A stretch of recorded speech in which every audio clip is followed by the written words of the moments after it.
арақтың зиянын мына медицина ғалымдар дәлелдеген ғой енді. Мысалға бір адам арақ жетін болса, енді араққа сыра, шарап, коньяк, шампанский деген сияқты спирті бар нәрселердің бәрі жата береді.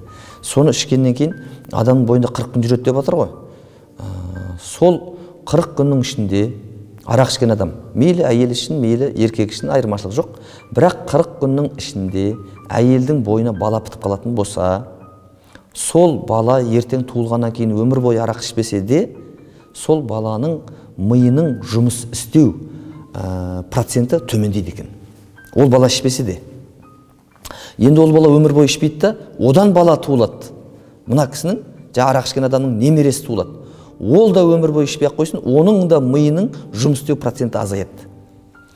Егер осы екеуі ішпейтін болса, таза болатын болса, енді 4-ші ұрпақ дүниеге келген кезде ғана оның миының дұрыс жұмыс істеуіне, толықтау жұмыс істеуіне себеп болады екен. Сонда біздің адамдар өздері арақ ішіп алып, үйіне барып 40 күннің ішінде бала пайда болатын болса, баласының миының дұрыс жұмыс істемеуін талқандайын деп отыр ғой, өмірін. Оның баласының өмірін талқандайын деп отыр ғой. Сонда бұлардың сауатының, санасының өте төмендігі ғой. Өзім ғана ішіп, ешкімге зиян қылмай жүрмін ғой деп қояды да, бірақ өзінің ұрпағының талқанын шығарып жатыр ғой бұлар ше. Құдайдың құдіреті. Алладан қорқу керек қой.